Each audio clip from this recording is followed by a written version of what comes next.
अभी अभी अभी रिकॉर्डिंग जैसे। नमस्कार सभी को, मेरा नमस्कार। पायलट के दाहिने तरफ पायलट के तरफ का जो कांच है वो पूरा म्यूट कर लीजिए, किसी का अनम्यूट। मैम सबको म्यूट कराइए। हाँ म्यूट कराइए, बिल्कुल म्यूट कर लीजिए प्लीज।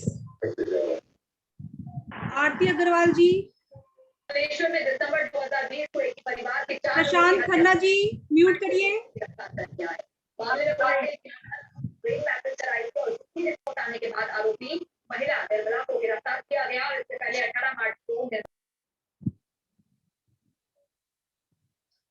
सभी को मेरा नमस्कार। किसी को बोलना है तो अनम्यूट करके बोल सकता है। मैडम आप ही अनम्यूट कर दीजिए ना। ना। हेलो मैडम, आप ही अनम्यूट कर दीजिए ना, इनको म्यूट कर दीजिए ना। सॉरी। हेलो। हाँ जी हाँ जी, ठीक है, स्टार्ट करते हैं। देखिए, आज हम सब यहाँ पे जुड़े हैं ज्योतिष के बारे में चर्चा करने के लिए कि ज्योतिष क्या है, ज्योतिष क्या है, ज्योतिष कौन सी विद्या है। कुछ ऐसे स्टूडेंट हैं जो पहले मुझसे वेबिनार ले चुके हैं, ऐसे भी स्टूडेंट हैं जो दोबारा ले रहे हैं, इसलिए हम बात करेंगे। मैम बहुत डिस्टरबेंस आ रहा है, आप उनको म्यूट कर दीजिए। म्यूट में कर रही हूँ। ये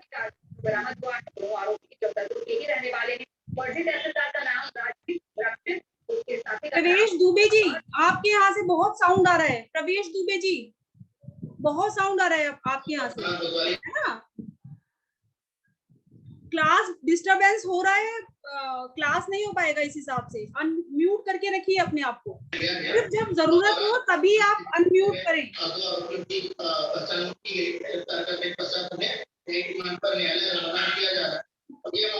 ये देखिए किसकी तरफ से साउंड आ रहा है, उसको बंद करिए।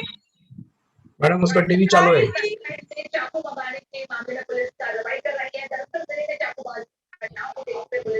ये पांडे जी जो है इनको आप हटा दीजिए क्लास। हटा दीजिए, हटा दिए, ठीक है, मैंने उनको हटा दिया। सभी से रिक्वेस्ट है अपना अनम्यूट करके रखिए, ठीक है। क्लास डिस्टर्ब होगी बीच में तो औरों के लिए ठीक नहीं है, ठीक है। क्लास स्टार्ट करते हैं। ज्योतिष के बारे में हम यहाँ चर्चा करने के लिए जुड़े हुए हैं। ज्योतिष क्या है, देखिए ज्योतिष के बारे में चर्चा करते हैं। ज्योतिष क्या है तो हमें ये समझ में आता है कि दो प्रकार की विद्याएं हैं। एक होती है पराविद्या और एक होती है अपराविद्या। तो अब हमने ये समझना है पराविद्या कौन सी है और अपराविद्या कौन सी है।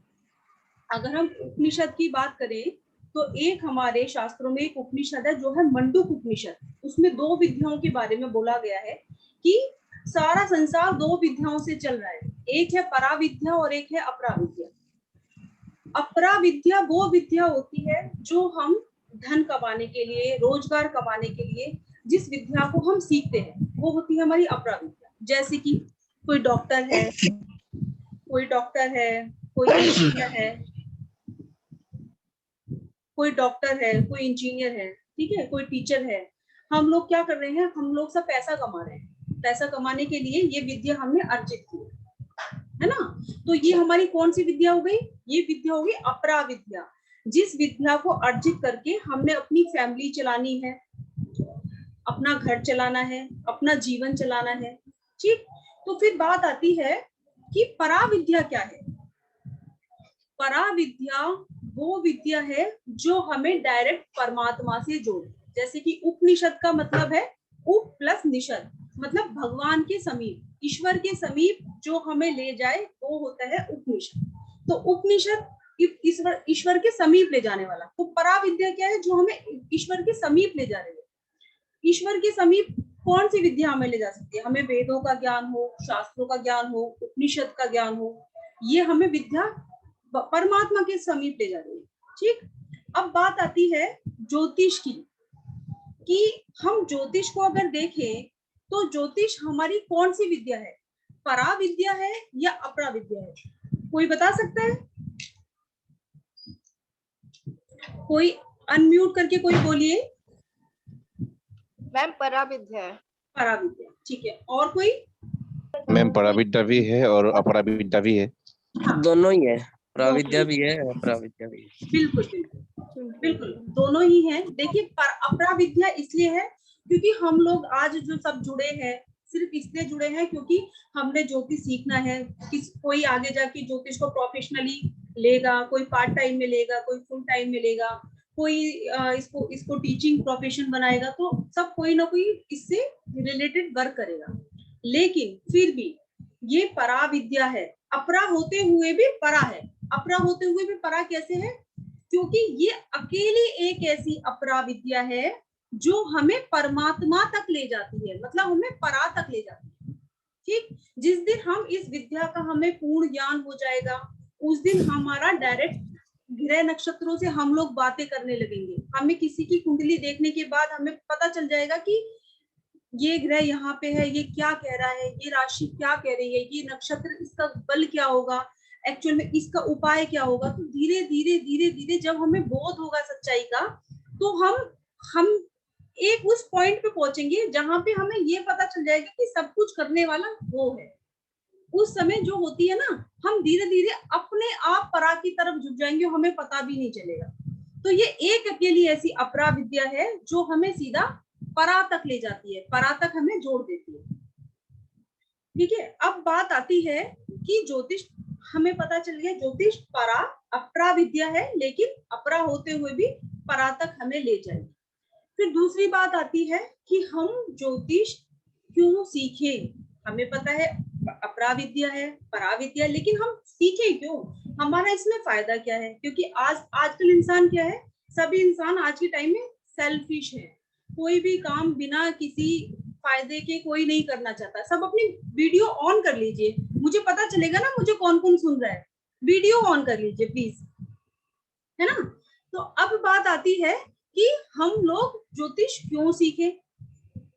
सबसे बड़ी बात देखिए, ज्योतिष हम लोग इसलिए सीखे क्योंकि अभी आप अपनी कुंडली लेके जाएंगे किसी के पास, कोई आपसे बोलेगा कि आपकी कुंडली में काल सर्प दोष है। अब आप में से कोई भी गया कि मेरी शादी नहीं हो रही, मेरे बेबी नहीं हो रही, पितृ दोष है, काल सर्प दोष है, आपकी ग्रहण दोष है, राहु गुरु चंडाल लगा हुआ है। एक्चुअल में आपको तो नहीं पता कौन से पंडित ने आपको क्या बताया। तो ये एक ऐसी विद्या है कि आप अपनी कुंडली स्वयं स्टडी कर सकते हैं, स्वयं आपको पता चल सकता है कि आखिर मेरी कुंडली में प्रॉब्लम क्या है, मैं किस वजह से मैं इस समय प्रॉब्लम से जूझ रहा हूँ, मेरी दशा क्या चल रही है, मेरी दशा किस चीज की चल रही है, उस दशा के रिलेटेड मेरे कौन से दोष ज्यादा प्रभावित हो रहे हैं मेरी लाइफ में, मुझे क्या करना है, मुझे क्या रेमेडी करनी है, मुझे कौन से ग्रह को शांत करना है।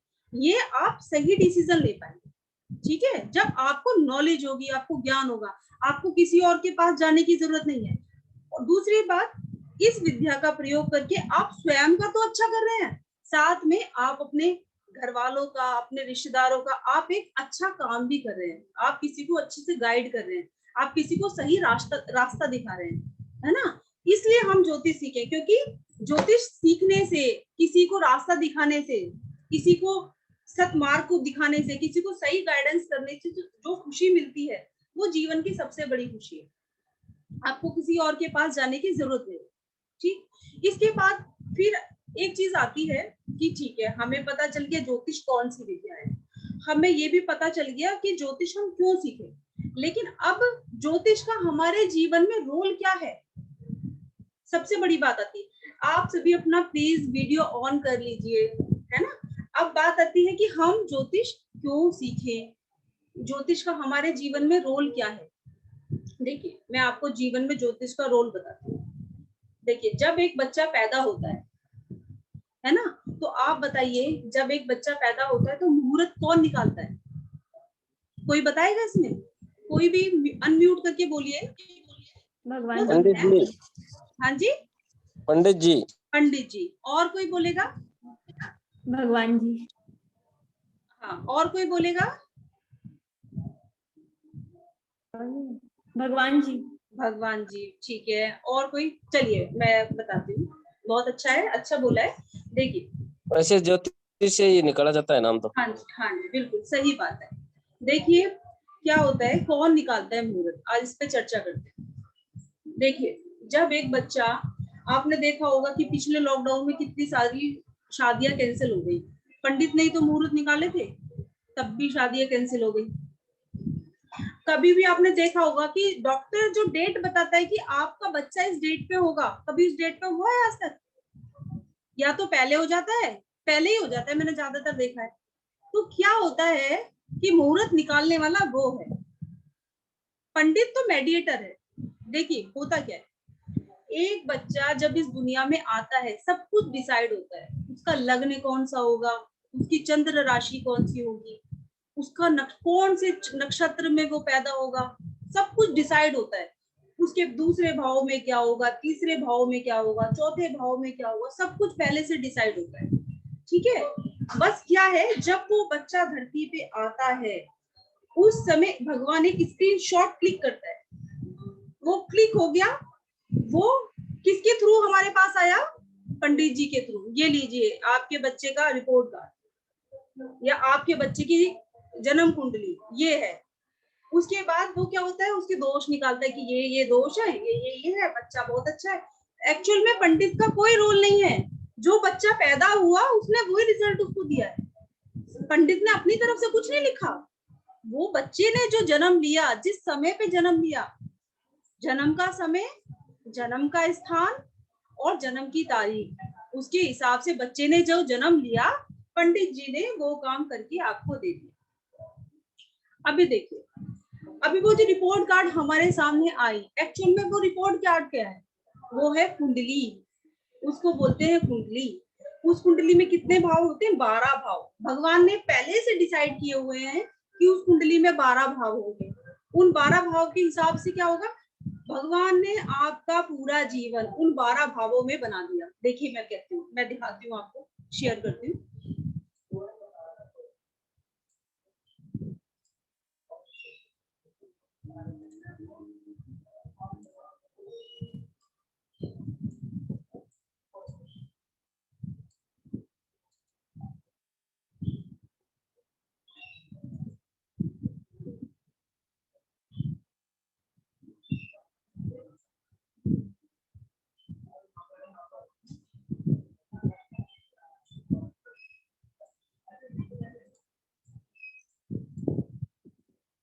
देखो ये है कुंडली, दिख रहा है सबको? अनम्यूट करके बोलिए, सभी को दिख रही है? यस मैम दिख रही है। ओके, यस मैम दिख रही है। देखिए ये होती है कुंडली, ये बिल्कुल ब्लैंक कुंडली है। इसमें भगवान अपने आप वायरिंग करता है। वायरिंग कैसे, इनमें एक राशि, 2 राशि, तीसरी राशि, चौथी राशि, सब कुछ भगवान लिखता है। अनम्यूट कर लीजिए प्लीज, अनम्यूट कर लीजिए। भगवान इसमें अपने आप वायरिंग करता है। इसमें पहला भाव, दूसरा भाव, तीसरा भाव, चौथा भाव। इस पहले भाव को बोलते हैं लग्न।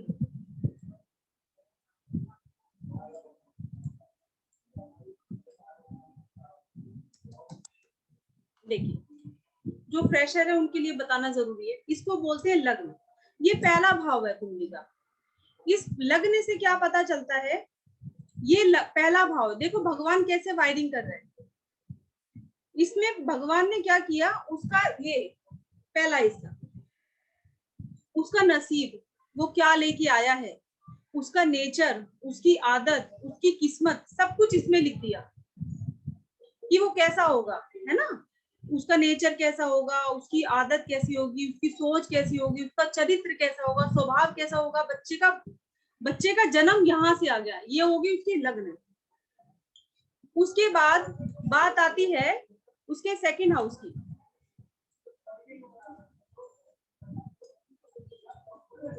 इसको सेकंड हाउस बोलते हैं। ये सेकंड हाउस होता है, दूसरा भाव, ठीक है।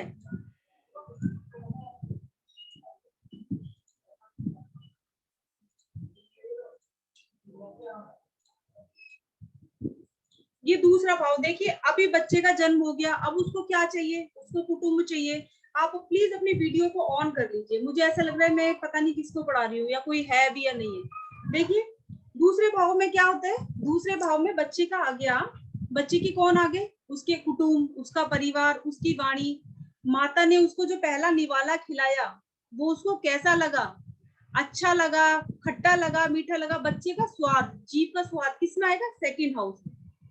उसकी वाणी, जो वो पहली बार बोलना सीखा है कुटुंब से, वो कहाँ आ गया, दूसरे भाव में आ गया। ठीक है, उसका धन, उसका परिवार सब दूसरे भाव में आता है। अभी बच्चा थोड़ा और बड़ा हुआ, अब उसको क्या चाहिए, उसको अपने छोटे भाई बहन चाहिए, वो खेलेगा। तो तीसरा भाव क्या होता है, उसकी कला का, उसकी खेल का, उसके छोटे भाई बहन का, उसकी पराक्रम का, साहस दिखाएगा, कभी खड़ा होएगा, कभी बैठेगा, कभी चलेगा, तो साहस पराक्रम दिखाएगा, है ना, यात्राएं करेगा, घूमेगा फिरेगा। ये थर्ड हाउस हो गया। अभी देखिए चौथे हाउस में क्या होगा, अब थोड़ा बच्चा बड़ा हुआ, फिर फोर्थ हाउस का रोल उसके जीवन में आ जाता है। कैसे आता है फोर्थ हाउस, ये सब मैं आपको जब आप मुझसे क्लास लेंगे मैं पूरी डिटेलिंग में आपको समझाऊंगी। अब फोर्थ हाउस में क्या आया, फोर्थ हाउस होता है सुख का भाव, यहाँ से सुख देखा जाता है। अब कैसा सुख, उसको माता का सुख, गाड़ी का सुख, वाहन का सुख, उसके चाइल्डहुड फ्रेंड जो कि बचपन के दोस्त होते हैं वो भी यहीं से, मन की शांति, उसका मन कितना शांत है, कितना शांत नहीं है, वो सब कहाँ से देखा जाएगा, फोर्थ हाउस से। अभी देखिए बच्चा पैदा भी हुआ, उसको सेकंड हाउस कुटुंब भी मिला, भाई बहन भी मिले, गाड़ी बंगला भी मिला। अब क्या है, अब क्या चाहिए उसको, अब उसको चाहिए शिक्षा। पांचवें हाउस में क्या आती है, शिक्षा। अब वो शिक्षा अर्जित करेगा। पांचवा गुण क्या होता है, देखिए उसके होते उसके पूर्व जन्म का भाग भी पांचवा हाउस होता है। पहले जन्म में उसने क्या किया क्या नहीं किया, वो भी पांचवें हाउस से देखा जाता है। ठीक है, एक सेकेंड, मेरे ना पीछे से साउंड आ रहा है, मैं 1 मिनट में आ रही हूँ।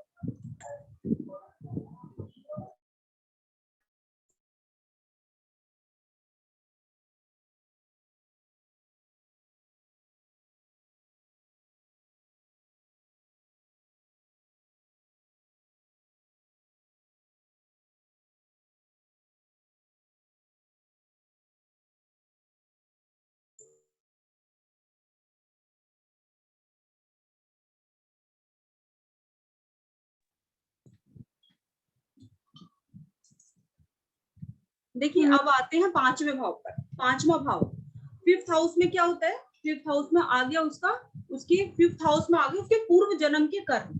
देखिए जब बच्चा 12 साल का होता है, 12 साल के बाद उसके इस जन्म के कर्म स्टार्ट होते हैं।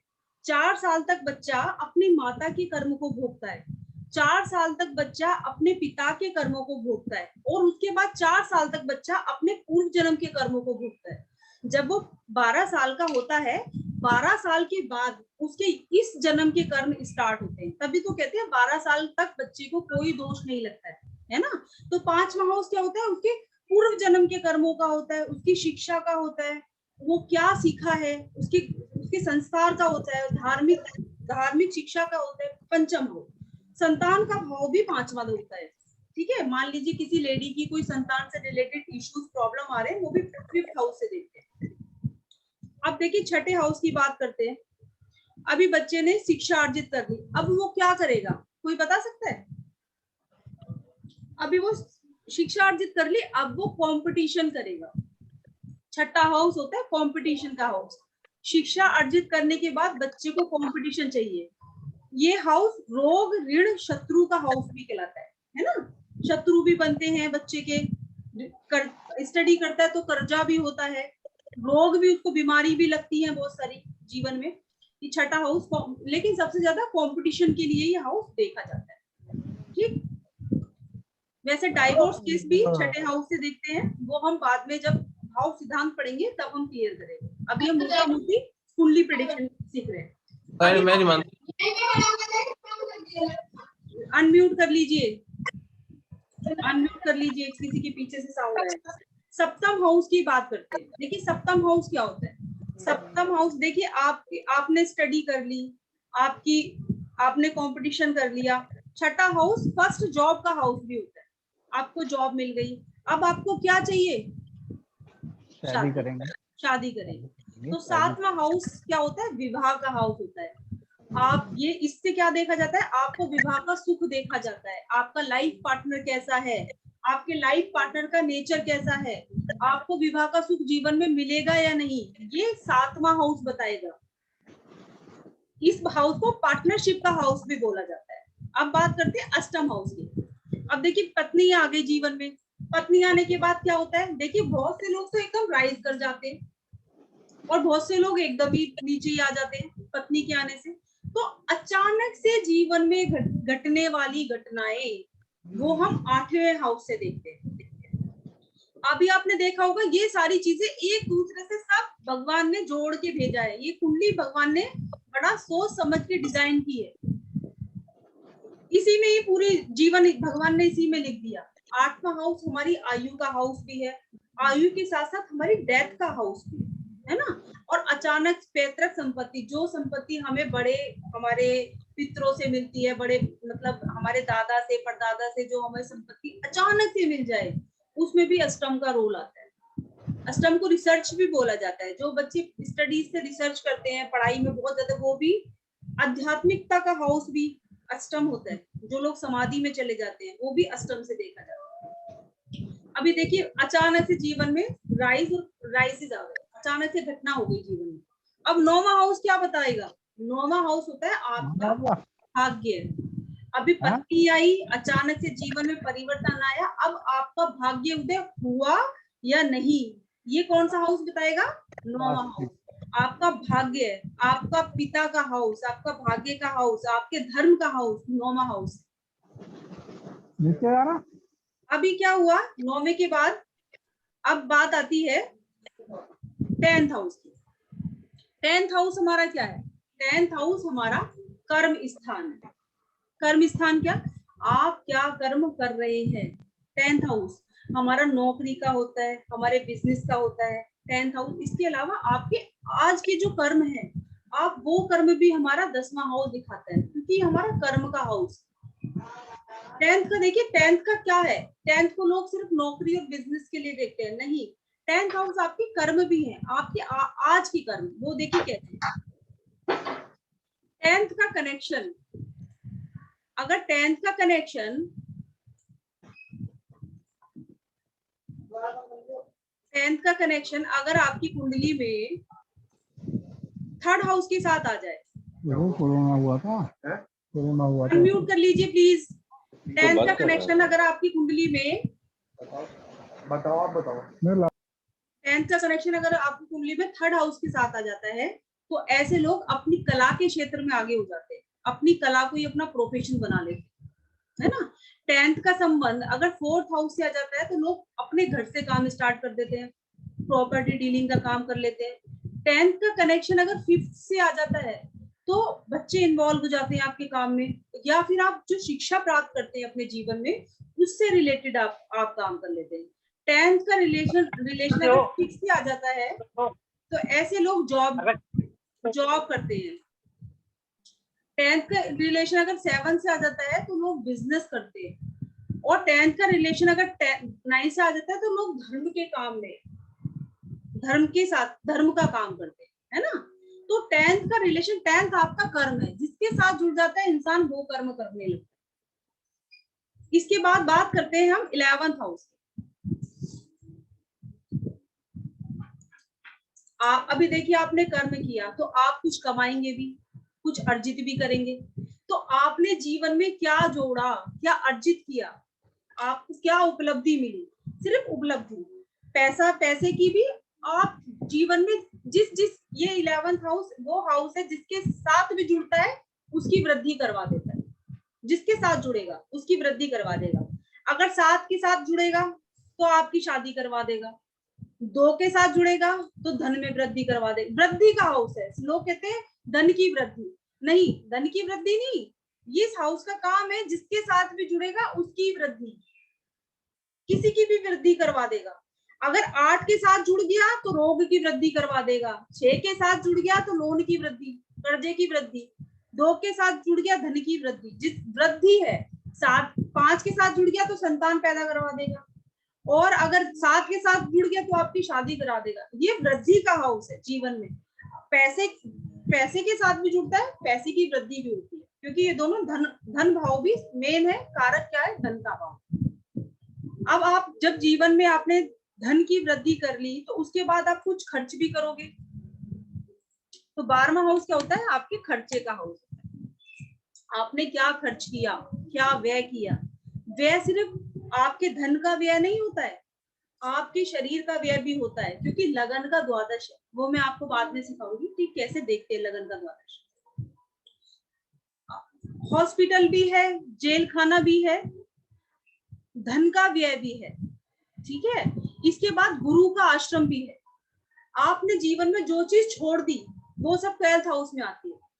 अगर कभी कभी जीवन में 12th हाउस की दशा आ जाए तो प्रोफेशन चेंज हो जाता है अचानक से, क्योंकि क्या होता है आपका प्रोफेशन आपने छोड़ दिया, जो जीवन से चीज चली जाती है, व्यय मतलब चली गई, वो सब 12th हाउस का रोल आ जाता है वहां पर,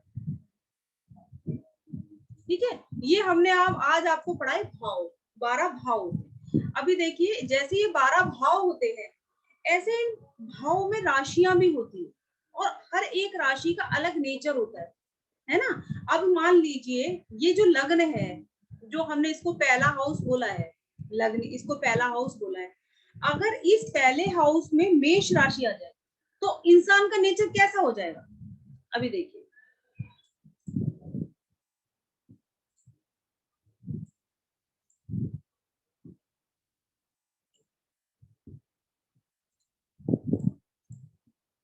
ये देखिए, आपको दिख रहा है ये सबको, देखिए ये मेष राशि है, इसका साइन देखिए। अभी मैं जो राशि बोलूंगी ना, सिर्फ उसका साइन आपको अपने दिमाग में रखना है। आप देखिए आपको ना बिल्कुल एक इंसान का नेचर कैसा होता है आपको तुरंत समझ में आ जाएगा। सबको थोड़ा बहुत नॉलेज तो होगा ज्योतिष का, है ना। अभी हम सिर्फ साइन बोलेंगे और आपको वो साइन लगन में बिठाना है दिमाग में, यहाँ पहले भाव में, और आपको देखो कितनी सारी चीजें क्लियर हो जाएंगी कि ये जातक कैसा हो सकता है। देखिए मेष होता है मेढ़ा, भेड़। अगर किसी के लग्न में मेष राशि लग्न में होगी तो जातक कैसा होगा, भूमक्कड़। पहली बात, मेढ़ा क्या होता है, भेड़, भूमक्कड़, घुटने कमजोर होंगे, फुर्तीला होगा, जुझारू होगा, एग्रेशन बहुत ज्यादा होगी, और पानी से दूरी, पानी में जाना पसंद नहीं होगा, कम खाने का शौकीन होगा और कम खाना खाएगा। क्लियर हो गया, क्योंकि वो मेढ़ा है। आप उसका साइन अपने दिमाग में यहाँ बनाइए। दूसरी राशि होती है वृष राशि। वृष राशि का साइन क्या है, बैल है, बैल, ठीक है। अभी बैल अगर किसी की 2 नंबर की राशि लगन में होगी तो वो जातक कैसा हो सकता है। आप थोड़ा देखिए, ज्योतिष क्या है, मनन करने का सब्जेक्ट ज्यादा है, समझने का ज्यादा है। ज्योतिष रटने का सब्जेक्ट नहीं है, ज्योतिष समझने का सब्जेक्ट है।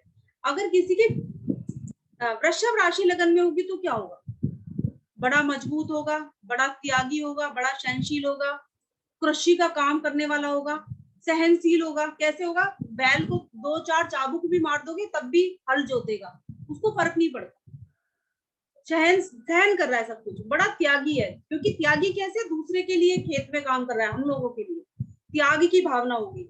और रात दिन बैल काम करते हैं तो इसका मतलब रात दिन लगा रहेगा वो बंदा। जिसकी वृषभ लगन होगी, चाहे एसी ऑन है या ऑफ है, उसे फर्क नहीं पड़ता, उसे काम करना है, क्योंकि वो वृषभ लगन लेके पैदा हुआ है ना। वृषभ लगन किसकी होती है, शुक्र की लगन है। इसका मतलब शौकीन भी होगा, परफ्यूम वगैरह का शौक होगा उसको, शुक्र की लगन है ना। और गर्ल्स भी बहुत उसकी फ्रेंड्स होगी, ये भी है। तो क्योंकि वृषभ लगन है उसकी, है ना। क्या होगा, वृषभ खेती से संबंधित कार्य करने वाला, गाय भैंसों से संबंधित काम करने वाला, गाय भैंसों से प्रेरित जानवर लोग बहुत पसंद होंगे उसको। अगर पालेगा भी नहीं तो बहुत उनको रोटी खिला खिला के आएगा, क्योंकि उसका नेचर है, क्योंकि उसकी लगन क्या है, वृषभ लगन है ना। अब बात करते हैं मिथुन लगन की। अब आपने किसी ने मिथुन लगन देखी है, 2 युवा कन्याओं की लगन। आप कभी साइन देखिए मिथुन का कैसा है, 2 कन्याएं हैं एक जैसी। तो देखिए मिथुन क्या निकल के आता है, अगर किसी की लगन मिथुन होगी, ड्वेल पर्सनैलिटी, ड्वेल माइंडेड, क्योंकि 2 कन्याएं, सजने संवरने का शौकीन, और क्या होगा, घर में रहने का शौकीन, फ्रेंड्स बहुत होंगे, खाने का शौकीन, नृत्य करने का शौकीन, खाना बनाने का शौकीन, कलाकार होगा, है ना, कला से संबंधित कोई काम करता होगा, माइंडेड होगा क्योंकि लड़कियों में माइंड बहुत होता है, माइंडेड होगा, बुद्धिजीवी होगा क्योंकि बुद्धि की लगन है ना। तो ये सारी किससे पता चल गई? सिर्फ उसका लग्न देख के ही आप उसके बारे में बहुत कुछ प्रिडिक्ट कर सकते हैं, सिर्फ एक लगन देख के। बाकी बहुत उसके अलावा नक्षत्र भी होता है, उसमें बैठे ग्रहों का भी रोल आ जाता है, वो हम जब पढ़ेंगे या आगे आगे तब सीखेंगे, है ना। लेकिन 50 to 60% लगन की राशि बता देती है कि जातक कैसा होगा। अभी देखिए कर्क लगन की बात करें तो कर्क लगन किसकी लगन है? कर्क है केकड़ा। तो कर्क लगन वाले कैसे होते हैं? कद से थोड़े छोटे, बड़े पैसे वाले होंगे, पानी का बड़ा शौकीन। अगर कर्क लगन वालों को घुमाने के लिए ले जाओ तो क्या कहाँ जाएंगे? गोवा, पानी वाली जगह पे जहाँ समुद्र हो, क्योंकि उनकी लगन क्या है? कर्क लगन है। कर्क लगन वाले लोगों को जीवन में सुख बहुत मिलता है, पारिवारिक सुख मिलता है, लेकिन थोड़ी उनकी उम्र और लोगों के मुताबिक थोड़ी कम होती है। पैसे वाली लगन, पैसा बहुत होता है। बड़े चंद्रमा की लगन है कर्क, तो थोड़े इमोशनल होते हैं, बहुत जल्दी भावुक हो जाते हैं, है ना, भावनाओं में बहुत जल्दी बह जाते हैं। ये कर्क लगन की खासियत है। अभी सिंह लगन की बात करें तो सिंह लगन का कारक ग्रह कौन है? सूर्य। और सिंह लगन का जो साइन है वो है शेर। तो कैसे होंगे लोग? आप सोच के देखो, सिंह लगन के लोगों के चेहरे पे एक अलग तेज होता है। आप देखना, माथा एकदम चौड़ा, आंखें हल्की सी रेडिश, है ना। अनम्यूट कर लीजिए किसी का। माथा एकदम चौड़ा होगा, आंखें हल्की सी रेडिश होंगी, और अकेले रहने वाले। ऐसे लोगों को कोई नहीं चाहिए कमरे में, रूम में कोई नहीं आना चाहिए, अकेले स्टडी करेंगे। शेर कहते हैं ना, शेर जंगल में अकेला ही काफी है। तो उनको ज्यादा झुंड में रहना पसंद नहीं है, क्योंकि वो अपने आप में राजा है। उनके पास लोग आएंगे वो, लेकिन सिंह लगन वाले अपने आप में राजा की लगन है ना। तो क्या होता है, ऐसे लोग ज्यादातर जॉब भी नहीं करते, अगर बशर्ते लग्न पीड़ित ना हो, तो वो लोग ज्यादातर क्या करते हैं? अपना बिजनेस करते हैं। माता के प्रिय होते हैं, खाना बड़े चूजी होते हैं खाने के, है ना। तो बड़ी स्ट्रॉन्ग लगन मानी गई है। गुस्से वाले होते हैं, गुस्सा बहुत आता है सिंह लगन के लोगों को, क्योंकि शेर है। लग्न देख के ही आप बहुत सारी चीजें डिसाइड कर सकते हैं। प्लीज सब अपना कैमरा ऑन कर लीजिए, मुझे पिक्चर नहीं दिखाई दे रही है। कौन कौन सुन रहा है? मैं काफी बार बोल चुकी हूँ, है ना। अभी बुध लगन की बात करते हैं। बुध लगन कैसी लगा? कन्या लगन की बात करते हैं। कन्या लगन क्या है? एक लड़की है। तो कन्या लगन वाले कैसे होंगे? लड़की की घुंघराले बाल, सॉफ्ट नेचर, पोलाइटली, लेकिन थोड़े चुगलखोर टाइप के होते हैं, बुद्धिजीवी होते हैं। ऐसे लोग मार्केटिंग का काम बहुत अच्छा करते हैं, है ना। बुद्ध की लगन है, बुद्धिमान होते हैं, कला के क्षेत्र में आगे होते हैं, बोलने में बड़े टॉकेटिव होते हैं, बात बनाने में बहुत ज्यादा होते हैं लड़कियों की तरह। तो क्योंकि लगन ही ऐसी है। लड़का और क्या होता है? बड़े कमसीन होते हैं। अगर कोई लड़का भी बुध लगन का होगा ना, तो आप देखना उसकी चाल, हाव भाव से पता चल जाएगा कि इसकी कन्या लग्न है। उनकी थोड़ी सी चाल में थोड़ी नजाकत होगी, तो उससे पता चल जाता है इसकी लग्न कन्या है, बोलने में, चलने में। एक और मैंने खासियत देखी है, कन्या लगन के लोगों के थोड़े कंधे झुके हुए होते हैं ज्यादातर केसेस में, है ना। ये आप जब ये रिसर्च का टॉपिक है, आप भी रिसर्च कर सकते हैं। कुंडली देखिए कन्या लगन की लोगों की, देखिएगा आप हल्के से कंधे आगे की साइड झुके हुए होते हैं। अभी कन्या की बात करते हैं, तुला लग्न की बात करते हैं। तुला लग्न क्या है? तराजू। तो तुला लग्न के लोग कैसे होंगे? बड़ा नपा तुला बोलने वाले, बड़ा सोच समझ के बोलने वाले, डिसीजंस मेकिंग। तुला लगन के लोग बड़ा कैलकुलेटिव होते हैं, उतना ही बोलते जितना जरूरत है, क्योंकि लगन ही तराजू है। बड़े स्वाभिमानी होते हैं, अच्छा बुरा देखने वाले होते हैं। तुला लग्न के लोगों से एडवाइस लो, बहुत अच्छी एडवाइस करेंगे, क्योंकि तराजू है। तो नेचर बहुत सारा आप लग्न की साइन देख के पता चलता है। साइन बहुत सोच समझ के बनाए गए हैं। अभी बात करते हैं हम वृश्चिक लग्न की। वृश्चिक क्या है? बिच्छू, बिच्छू है। अभी वृश्चिक लगन के लोगों को भी पानी का बड़ा शौक होता है। दूसरी बात, बिच्छू क्या है? एक खासियत होती है वृश्चिक लगन के लोगों में, वैसे तो कुछ कहेंगे नहीं आपको, लेकिन अगर आपने उनको छेड़ दिया तो फिर आपको छोड़ेंगे नहीं, आज नहीं तो कल डंक मार देंगे। ये खासियत है वृश्चिक लगन के लोगों की, क्योंकि क्या है? लगनी वृश्चिक है, अब आपको बोलेंगे नहीं, अंदर ही अंदर रख लेंगे। बड़े अष्टम, वैसे भी काल पुरुष की कुंडली में 8वें भाव की लगन है, 8वें भाव की, तो क्या होती है, बड़े ही इंट्रोवर्ट होते हैं, हर चीज अपनी बात को इतनी जल्दी एक्सप्रेस नहीं करते, है ना। लेकिन पंगा नहीं लेना चाहिए वृश्चिक लगन के लोगों से ज्यादातर, क्योंकि एक तो मंगल की लगन है, बड़ी सॉलिड लगन है। ये जिसकी रेडमी लिखा है ये बहुत हंस रहे हैं, क्या बात है, कुछ वृश्चिक लगन से कुछ लिंक है क्या? चलिए, वृश्चिक लगन के लोगों से बड़ा, लेकिन वृश्चिक लगन के लोग क्या होते हैं, मेरा बड़े भी वृश्चिक लगन है। तर्क, हाँ ओके, बड़े तर्कपूर्ण होते हैं, बहुत तर्क वाली बातें करते हैं, क्योंकि मंगल तर्क का कारक है ना। तो आप हैं ऐसे मीनल जी? जी मैम। ओके, तो अभी बात करते हैं धनु लग्न की। देखिए धनु लग्न के लोग कैसे होंगे ज्यादातर। देखिए धनु लग्न बड़ी पावरफुल लग्न है, क्योंकि धनु एक ऐसी लग्न है जिसके पास धनुष बाण भी है और आदमी भी है, तो डबल होगी शक्ति इसके पास। आपने तो देखा होगा कि जिसके पास धनुष भी हो और वो मैन भी हो, तो शक्ति क्या होती है, बहुत साहसी होते हैं, बहुत पराक्रमी होते हैं, परिवार का सुख मिलता है, जीवन में बड़े सॉलिड डिसीजन लेते हैं, किसी से डरते नहीं है, शत्रुओं पे विजय प्राप्त करके आएंगे। कहीं पे भी लड़ाई हो जाएगी, धनु लग्न के लोगों को लेके चले जाइए, जीत के वापस आएंगे। 9वें हाउस की लग्न है, भाग्य के बली होते हैं, तो धनु लग्न को बहुत स्ट्रॉन्ग माना गया है। एक धनु लग्न और एक सिंह लग्न, इन दो लग्न को बहुत स्ट्रॉन्ग बोला गया है ज्योतिष में। अब बात करते हैं मकर की। मकर लगन के लोग, देखिए शनि की लगन है। मकर क्या होता है, मकर लगन के लोगों के घुटने कमजोर पाए गए हैं ज्यादातर, है ना, और त्यागी लगन है, मेहनत, शनि की लगन है, मेहनत है। थोड़ी सी मकर लगन के लोग थोड़े सेल्फिश होते हैं, अपना अपना देखते हैं ज्यादातर। मकर लगन के लोगों की खासियत होती है, थोड़ा अपने बारे में सोचेंगे, दूसरे के बारे में बाद में सोचेंगे। घुटने से थोड़े कमजोर होते हैं। हाइट बहुत अच्छी होती है, हाइट बहुत अच्छी निकालते हैं, और शांतिपूर्ण होते हैं, कैलकुलेटिव होते हैं, बड़ा सही और गलत का डिसीजन लेने में बड़े एक्सपर्ट होते हैं। अब कुंभ लगन की बात करते हैं, तो कुंभ क्या है, कुंभ एक मटका है, आपने देखा होगा। मटका कैसे होता है, ऐसे और फिर ऐसे।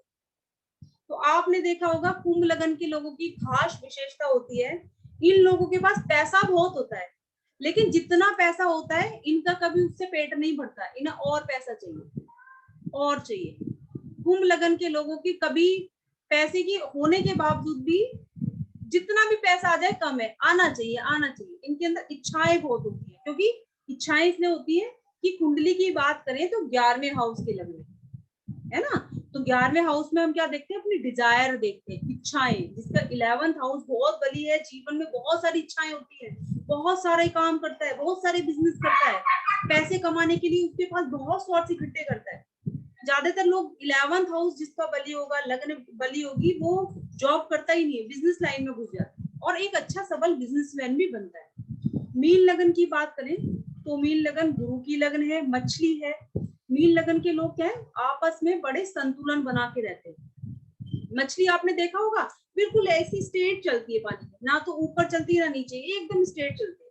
तो क्या है, जीवन में संतुलन कैसे बनाना है, बच्चों के बीच में संतुलन कैसे बनाना है, पति पत्नी के बीच में संतुलन कैसे बनाना है, ऑफिस में बॉस को कैसे समझाना है, बहुत टेक्निक पता है मीन लगन के लोगों को।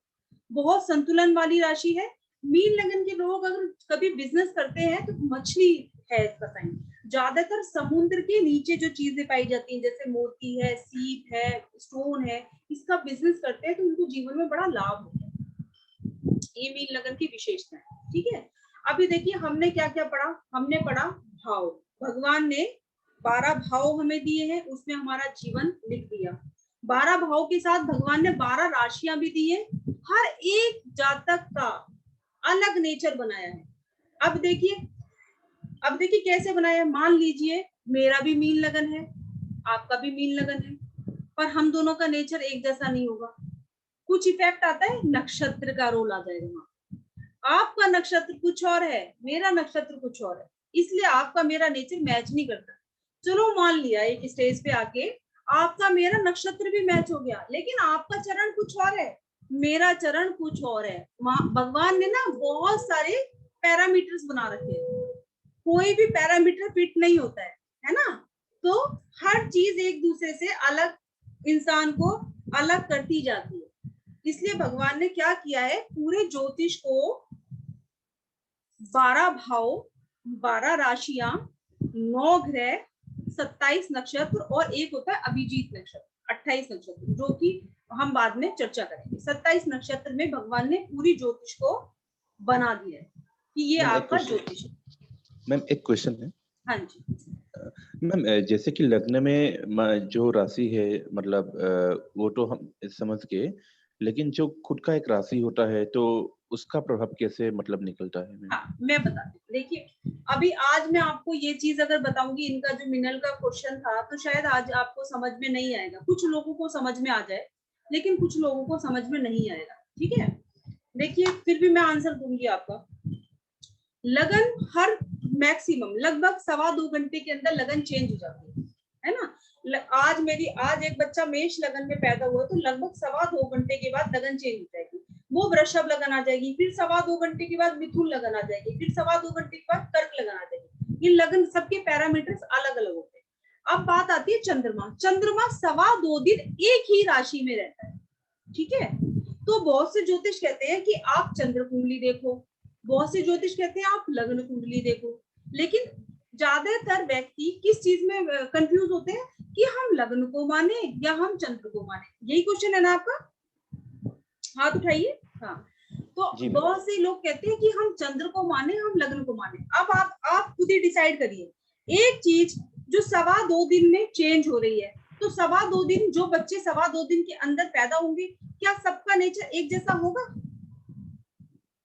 अनम्यूट करके बोलिए।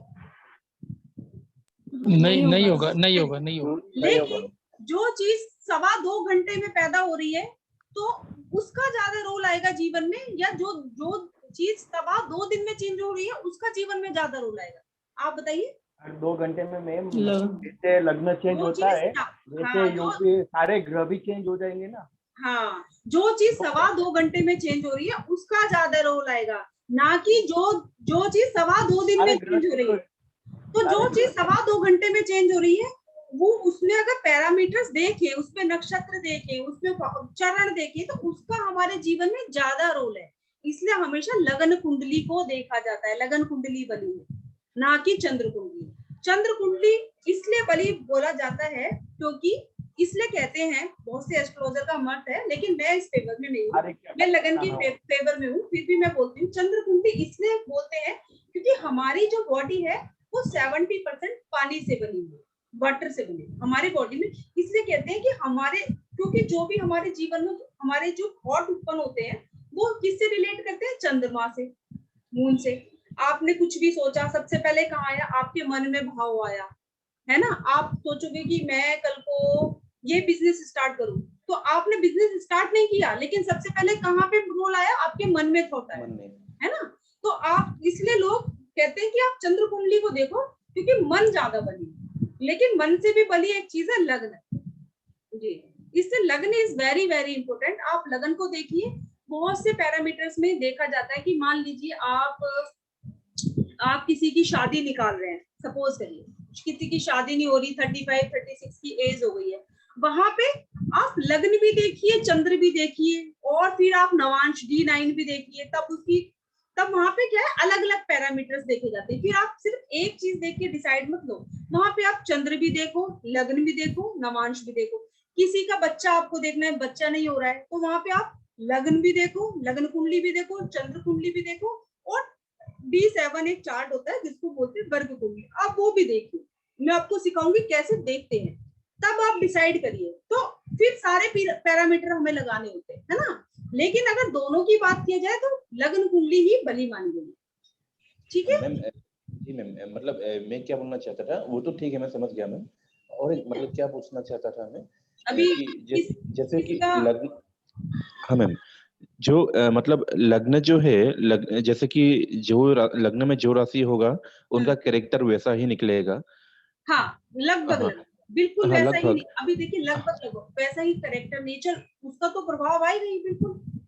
हाँ, लेकिन मैम अगर नाम से जो राशि निकलता है तो नहीं, उसके हिसाब से नहीं, नेचर नहीं आता है क्या? नहीं, देखिए कई बार ऐसे होता है। देखिए नाम से क्या होता है, नाम से जो राशि निकला तो वो नाम बहुत से लोग चंद्र राशि से रखते हैं, है ना, और बहुत से लोग तो ऐसे ही नाम से रख लेते हैं। कोई बोला टिंकी विंकी मोनू सोनू और फिर कहते हैं ये आपकी नाम की राशि हो गई।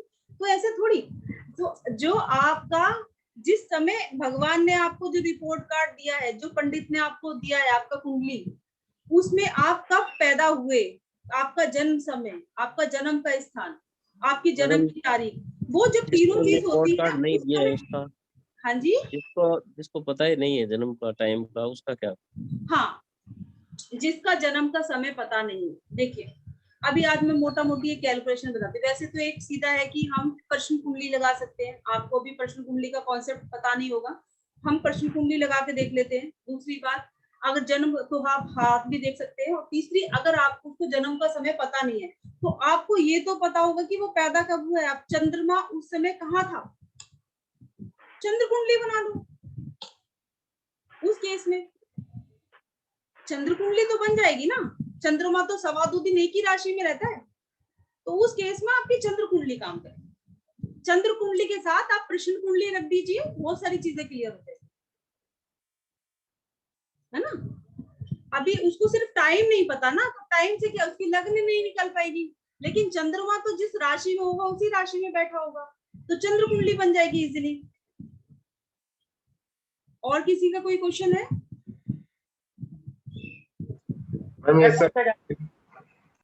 पूछिए, लेकिन वीडियो ऑन कर लीजिए। देखिए बहुत सारे लोगों ने कितनी बार रिक्वेस्ट किया, वीडियो ऑन नहीं किया है। आप मुझे अपना चेहरा नहीं दिखाना चाहते हैं या पहली बारी में दिखाइए? हाँ, हेलो मैम। हाँ जी, हाँ जी, बताइए बताइए। किसी का कोई और क्वेश्चन है? देखिए मैं एक चीज पढ़ाती हूँ आपको आज। मैं आपको, चलिए मैं आपको थोड़ा सा और पढ़ाती हूँ। वेबिनार यहाँ पे खत्म करते हैं। मैं आपको पढ़ाती हूँ देश। हाँ जी मैम मैं पूछिए। हेलो मैडम, एक क्वेश्चन था। हाँ पूछिए। कि जैसे भी आपने बताया कि 2-2.25 दिन तक तो चंद्र अपनी एक स्थिति में रहता है। हाँ जी। लेकिन इसके बाद हर 2 घंटे बाद, 2.25 घंटे बाद राशि चेंज होती है, हो जाती है, तो उसका इफेक्ट नहीं पड़ेगा? चंद्रमा तो ठीक है 2 दिन 2.25 दिन तक लगन चेंज होता है ना। हाँ, चंद्र राशि लगन चेंज होता है 2 घंटे 2.25 लगन चेंज होता है ना। तो अभी लग्न जैसे उसका समय तो पता नहीं, जैसे देखिए अगर उसका लगन नहीं पता ना, आपको लगन तो पता नहीं है, तो आप चंद्र कुंडली देख सकते हैं। केस में लगन नहीं पता, चंद्र कुंडली देख सकते हैं ना। नहीं, अभी आपने बोला कि चंद्र जैसे चंद्रमा 2.25 दिन तक एक उस पर रहता है। हाँ जी, मगर लगन तो 2 घंटे बाद चेंज हो रहा है ना, 2 घंटे बाद, हर 2 घंटे बाद चेंज हो रहा है। ये बोल रहे हैं ना, उनका समय नहीं है तो समय नहीं अच्छा, है तो की बात है। एक्सेप्शनल केस हो गया। वहां पे मैंने क्या है, प्रश्न कुंडली के साथ आप लग्न कुंडली लगा के बहुत सारी चीजें आपकी क्लियर हो सकती हैं। ठीक है, अभी मैं आपको एक चीज पढ़ाती हूँ आज, इसके बाद वेबिनार खत्म करते हैं। आज मैं आपको पढ़ाती हूँ देश काल पात्र क्या चीज होती है। बहुत सारे लोगों को शायद इसका पता भी हो या नहीं। देखिए एक चीज होती है देश काल पात्र, वो क्या होती है? देश काल पात्र ये चीज होती है कि ज्योतिष बनने से पहले हमें अपने माइंड को, दिमाग को खोलना होता है। सबसे बड़ी बात, जो कुंडली जहां की है, कौन सी जगह से वो कुंडली आई है, हमने वो देखना होता है। देखिए कैसे, अगर मान लीजिए कोई लेडी है, 50 साल की लेडी है, उसकी कुंडली आपके पास आ गई। 5वां हाउस किसका होता है? स्टडी का हाउस भी है, संतान का हाउस भी है, शिक्षा का हाउस है, संतान का हाउस है। 50 साल की लेडी आपके पास आई, उसकी 5म हाउस की दशा लग रही है। मैं आपको बताऊंगी दशा मतलब समय। उसके 5वें हाउस का समय आया हुआ है। जो समय चलता है इंसान के जीवन में, उसी से रिलेटेड उसको क्या मिलते हैं, उसी से रिलेटेड उसके जीवन में समय चल रहा होता है, उसी चीज का। तो मान लीजिए कोई 50 साल की लेडी आपके पास आई, वो आपसे कहती है मेरी कुंडली देख के बताइए मेरी कुंडली में क्या है। आप बोलोगे 5म हाउस की दशा है, तो आप क्या बोलोगे? उससे ये तो नहीं कह सकते कि आपके संतान का जन्म आ गया, 50 साल की है। सबसे पहले आपको अपना दिमाग वहां पे ओपन करना है ना।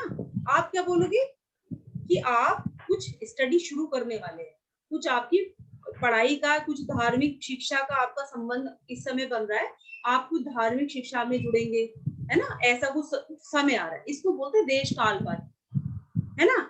अभी मान लीजिए कोई लंदन की लड़की है, उसकी और वो 22 साल की है, पंचम की दशा लग, स्टडी उसकी हो गई पूरी, पढ़ाई उसकी पूरी हो गई, पंचम की दशा लग रही है। एक लड़की हमारी दिल्ली की है, उसकी पंचम की दशा लग रही है ना। अभी वो उससे, आप जो लंदन वाली लड़की है उससे आप कह सकते हैं आपकी संतान का जन्म का समय आ रहा है, क्योंकि वहां पे क्या होता है, बिना मैरिज के बच्चे हो जाते हैं, कोई प्रॉब्लम नहीं है। लेकिन इसको बोलते हैं देश काल पात्र। लेकिन अगर वो ही कुंडली दिल्ली की है और 22 साल की लड़की है, तो आप ये नहीं कह सकते आपकी संतान का जन्म आ रहा है। आप ये बोलोगे कि आप कुछ पढ़ाई स्टार्ट करने वाले हैं अभी आपकी पढ़ाई। इसको बोलते हैं देश काल पात्र। जहां जो देश की कुंडली है उस देश के हिसाब से बोलो। जैसे गुरु है, गुरु सुंदरता का कारक है, शुक्र सुंदरता का कारक, बहुत सुंदर, बहुत गोरे, बहुत अच्छे बच्चे पैदा होते हैं। किसी की लगन में चंद्रमा बैठा है, बड़ा गोरा है चंद्रमा, बहुत सुंदर है। अभी आप वेस्ट इंडीज की कुंडली देख रहे हैं, वहां पे लगन में चंद्रमा है, आप क्या बोलेंगे आप बहुत गोरे होंगे? तो गलत हो जाएगा, क्योंकि वो तो सारे ही लोग काले होते है ना। इसको बोलते देश का। अगर वो बच्चा, वही कुंडली यहाँ की इंडिया की किसी बच्चे की आपके हाथ में आ जाए, लगन में चंद्रमा हो, तो आप बोलेंगे आपका बच्चा तो बड़ा गोरा, बड़ा सुंदर बच्चा होगा। तो ये चीज यहाँ जस्टिफाई हो रही है। तो आपने कोई भी बोलने से पहले आपने अपना माइंड खोलना, दिमाग खोलना। ज्योतिष सीखने से पहले ज्योतिष को समझना, ज्योतिष के फॉर्मूले को समझना बहुत जरूरी है। देश की, किस देश की क्या रिक्वायरमेंट है, कौन से देश की क्या संस्कृति है, उस चीज को, कौन से देश का क्या कलर है, उस चीज को समझना बहुत जरूरी है। तब आप एक अच्छे ज्योतिष बन पाएंगे, है ना। ये सारी चीजें होती है एक अच्छे ज्योतिष के लिए। क्योंकि हमने क्या है, हमने ज्योतिष, एक अच्छा ज्योतिष बनना है, इसके लिए हमें देश काल पात्र को समझना बहुत जरूरी है। ठीक, चलिए आज हम यहीं पे अपना वेबिनार खत्म करते हैं। और जिस है ना, तो आज इसके आगे फर्स्ट मैं बता देती हूँ, 1 जून से क्लास बैच स्टार्ट है, मंगलवार है, 1 तारीख का। 1 तारीख को हम पहला बैच करेंगे, क्योंकि 1 तारीख है। उसके बाद हम सैटरडे संडे से क्लास स्टार्ट करेंगे, कंटिन्यू चलेगा। ठीक है, जिसको भी एडमिशन लेना है, आपके पास मेरे दोनों नंबर है ग्रुप में, आप उन्हीं नंबर पे कांटेक्ट कर सकते हैं, है ना। फीस का आपको जो भी है आपको पता ही होगा सभी को, है ना। ठीक है, फिर हम क्लास कंटिन्यू। हाँ जी मैडम, हाँ जी, आवाज आ रही है मैडम मेरी? 1 तारीख को सुबह है ना, 7:30 से 9। नहीं सुबह नहीं है। अभी देखिए, अभी जो बैच मैंने स्टार्ट किया है वो 7:30 वाला बैच है। आप सभी हिंदी में कंफर्टेबल है ना? एक बार अनम्यूट करके बोल दीजिए। हाँ, हिंदी कंफर्टेबल है मैडम। हाँ, पूरा हिंदी में ही पढ़ाऊंगी, कोई प्रॉब्लम नहीं है। इंग्लिश का किसी को बैच लेना है तो इंग्लिश के लिए हमारे पास अलग टीचर अवेलेबल है। और अभी 7:30 इवनिंग का बैच है, मॉर्निंग का बैच जब बनेगा तब आपको बता दिया जाएगा। ठीक है, जिसको भी एडमिशन लेना है 1 तारीख तक एडमिशन ले लीजिएगा। 1 तारीख को हम पहला बैच शाम को 7:30 बजे से करेंगे और कंटिन्यू स्टेप बाय स्टेप ज्योतिष के बारे में पढ़ेंगे, है ना। और टेंशन मत लीजिए, जो भी पढ़ेगा एक अच्छा ज्योतिष बन के निकलेगा। हेलो, हाँ मुझे जी, क्वेश्चन पूछना है। हाँ पूछिए, मैं हूँ। मुझे क्वेश्चन पूछना है। कौन पूछ रहे हैं? प्रशांत खन्ना। मैं प्रशांत। हाँ जी, हाँ पूछिए प्रशांत जी। हाँ जी, मुझे ये पूछना है कि अगर लगन में लगन लिखा हो, 7 नंबर लिखा हो, 1 नंबर लगन हो, उसमें 7 नंबर लिखा हो, लगन में चंद्रमा, क्या मतलब होता है? ये मेरी कुंडली है। इस कुंडली में पहले नंबर पे 7 नंबर लिखा है और तुला लगन की कुंडली है, लगन में चंद्रमा है, मैं समझ गई। ठीक है, आप अपनी कुंडली तो क्या शेयर मतलब कर होता है दीजिए। उसका? सर ऐसे कैसे, ऐसे थोड़ी ना कुंडली देखना, ये थोड़ी कि लगन में चंद्रमा है तो क्या मतलब होगा। तुला राशि के अंदर चंद्रमा है। चंद्रमा तुला की कौन सी राशि है? चंद्रमा तो सब राशियों में सम होता है, मित्र राशि तो है नहीं, सम है। ठीक है, अभी नक्षत्र देखना पड़ेगा कौन से नक्षत्र में है ना। हेलो, विशाखा नक्षत्र है। हेलो, हाँ तो अच्छा है, बृहस्पति का नक्षत्र है विशाखा। अच्छा नक्षत्र है चंद्रमा, विशाखा नक्षत्र में अच्छा है, कोई बेकार नहीं है। ठीक है, आप अच्छे सीधे इंसान हो गए, अच्छे इंसान हो। नमस्ते मैडम। मगर धोखा क्यों मिलता है ये बताइए आप, कि मतलब धोखा मिलता है चाहे कोई भी रिश्तेदार हो, चाहे कोई भी हो, मतलब धोखा क्यों मिलता है? चाहे मतलब मैरिज में भी धोखा मिला, लाइफ में भी धोखा क्यों मिलता है? क्या आज तक बात समझ में नहीं आई? 6 हाउस देखो, 6 हाउस पीड़ित होगा। 8वां हाउस बैठा, 12 नंबर लिखा है। शुक्र कहाँ बैठा है आपका? 8वें हाउस में 2 नंबर बस गुरु मैंने है। बोला ना, 6ठा हाउस पीड़ित होगा, 6 या 8 आपका पीड़ित होगा, धोखा तब नहीं। 6 में मंगल बैठा, हाँ, क्या मतलब हुआ? जब हम अभी सर मैं ऐसे थोड़ी मतलब बता दूंगी, आप जब हम कोर्स करेंगे तब आप अपनी कुंडली लगाइएगा, आपकी कुंडली लाइव लगेगी क्लास में, तब आपकी कुंडली को डिस्कस करेंगे, ठीक है? आपकी कुंडली जब क्लास में लगेगी तब आपकी कुंडली को सबके सामने डिस्कस करेंगे, अगर आप पब्लिकली डिस्कस करना चाहते हैं तो। हेलो, ठीक है, अगर आप चाहते हैं सबके सामने डिस्कस करना तो डिस्कस करेंगे आपके सामने, कोई इशू नहीं। आप सीख भी जाएंगे कि कुंडली देखते हैं। क्या कुंडली ऐसी है? कोई बात नहीं सर, सबकी कुंडली में कोई ना कोई प्रॉब्लम होती है, तभी लोग मैडम, थैंक यू। भी ज्योतिष होते हैं, सबका चंद्रमा कहीं ना कहीं पीड़ित भी होता है। हेलो, आप देख लीजिएगा, ठीक है? चलिए आज का हेलो वेबिनार। मैडम, हाँ जी, हाँ जी, आप मेरी आवाज सुन पा रहे हैं क्या? कौन बोल रहे हैं? मैं कपिल बोल रहा हूँ। हाँ जी, बोलिए कपिल जी। कितने सेशन होंगे कंप्लीट कोर्स में? अभी फर्स्ट ऑफ जून से पहली क्लास स्टार्ट है। कितने सेशन होंगे मैं ये पूछ रहा हूँ मैडम। कितने सेशन होंगे? 48। Only 48 session. अभी जैसे मैं कहीं केपी भी सीख रहा हूँ, तो सर ने कोई प्रॉब्लम नहीं है। नहीं, मैं जो उन्होंने सर ने बोला, अगर आपको लेट हो रहा है तो कोई बात नहीं, मैं ग्रुप में डाल दूंगा मैसेज। नहीं, बोलिए लेट क्यों हो रहा है?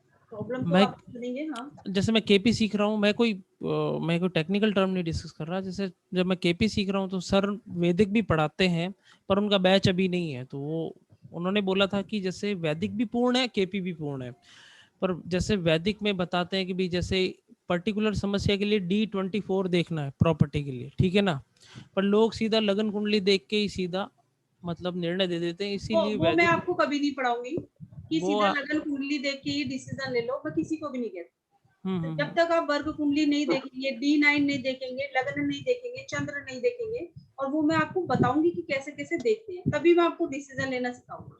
ये नहीं कि सिर्फ लगन देख के पौका पंडित की तरह लगन देख ली और कुछ देखा नहीं और सीधा प्रिडिक्शन कर दिया कि ये खराब है। वो काम हम ना करते हैं, ना मैं किसी को सिखाते हूँ, ठीक है? और आप केपी सीख रहे हैं, सही। एक कहावत है, हाथी के पैर के नीचे सबका पैर। जिसने वैदिक सीख लिया जीवन में, उसको कुछ और सीखने की जरूरत नहीं होती। उस सारी विद्याएं वैदिक से निकली है। वो तो सही है मैडम, विद्या नहीं है, बहुत पुराने जमाने की विद्या। देखिए हमारे तो सही है, हमारे विरासत में देखी गए। नहीं, वो तो ऋषि मुनि देखे गए, और वो जो भी है सिस्टम मैं तो इतना नहीं जानता हूँ। मैं इतना जानता नहीं हूँ क्या सिस्टम है क्या नहीं है, लेकिन जैसे हर विद्या के अपने प्लस माइनस है।